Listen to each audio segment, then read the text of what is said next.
పేరుతో టీచర్లను ఇబ్బంది పెట్టడంపై వైఎస్ జగన్ ఆగ్రహం వ్యక్తం చేశారు. చంద్రబాబు వైఖరి వల్ల 1,00,000 మంది టీచర్లకు ఇబ్బందులు అంటూ ట్వీట్ చేశారు. చంద్రబాబు టెట్ నిబంధనలతో టీచర్లు చాలా ఇబ్బందులు పడుతున్నా మీరు పట్టించుకోకపోవడం అన్యాయం అంటూ పోస్టు చేశారు వైఎస్ జగన్.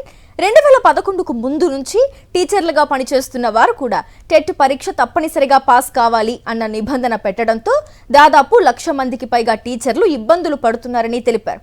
20 నుంచి 25 ఏళ్లకు పైబడి సబ్జెక్టు టీచర్లుగా కొనసాగుతున్న వీళ్లు ఇప్పుడు అన్ని సబ్జెక్టుల సిలబస్తో ఉన్న టెట్ పరీక్ష పాస్ కావాలని, అందులో కూడా గరిష్టంగా 60% మార్కులు రావాలని చెప్పడం ఎంతవరకు సమంజసం అని ప్రశ్నించారు వైఎస్ జగన్.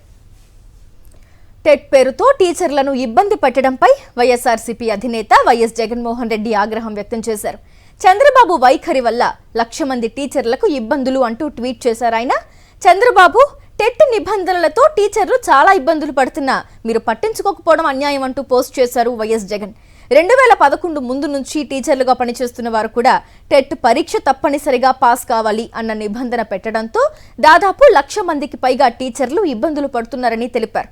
20 నుండి 25 ఏళ్లకు పైబడి సబ్జెక్టు టీచర్లుగా కొనసాగుతున్న వీళ్లు ఇప్పుడు అన్ని సబ్జెక్టుల సిలబస్తో ఉన్న టెట్ పరీక్ష పాస్ కావాలి, అందులో కూడా గరిష్టంగా 60% మార్కులు రావాలి అని చెప్పడం ఎంతవరకు సమంజసమని ప్రశ్నించారు వైఎస్ జగన్.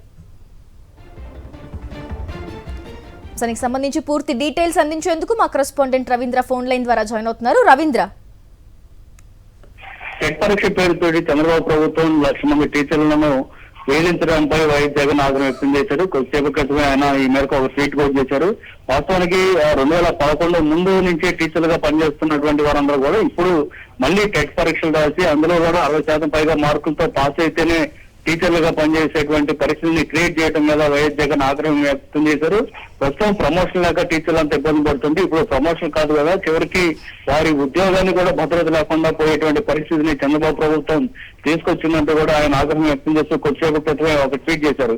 వాస్తవానికి జాతీయ విద్యా హక్కు చట్టం ప్రకారం 2011 ప్రకారం చూస్తే టెట్ పరీక్షను ఖచ్చితంగా రాసి తీరాల్సిందే, పైగా అన్ని సబ్జెక్ట్ లో కూడా పాస్ అవ్వాల్సిందే అంటూ ఒక కేంద్ర ప్రభుత్వం తీసుకొచ్చినటువంటి ఆ చట్టం ప్రకారం ఆంధ్రప్రదేశ్ లో కూడా ఎగ్జామ్ పెట్టేందుకు ప్రయత్నం చేస్తున్న ప్రభుత్వం. అయితే దీనికి సంబంధించి ఉన్నటువంటి సమస్యల మీద అసెంబ్లీలో తీర్మానం చేసి కేంద్ర ప్రభుత్వానికి పంపించేటువంటి అవకాశం ఉన్నప్పుడు కూడా చంద్రబాబు సర్కార్ ఆ మేరకు నిర్ణయం తీసుకోకుండా అందరికీ ఎగ్జామ్ పెట్టేటువంటి పరిస్థితి, టెట్ పరీక్షను రాసి తీరాల్సిందే అంటూ టీచర్లను బెదిరిస్తున్నటువంటి వైనం మీద వైఎస్ జగన్ ఆగ్రహం వ్యక్తం చేశారు. ఎప్పుడో 25 సంవత్సరాల క్రితం ఉద్యోగాల్లో జాయిన్ అయినటువంటి వారు కూడా ఇప్పుడు మళ్ళీ టెట్ పరీక్ష రాయడం, అది కూడా 60% పైగా పాస్ అయితేనే ఖచ్చితంగా ఉద్యోగాలు ఉంటారంటూ చేస్తున్నటువంటి వ్యవహారం కరెక్ట్ కాదు. దీని మీద పునరాలోచన చేయాలంటూ వైఎస్ జగన్ ట్వీట్ లో పేర్కొన్నారు.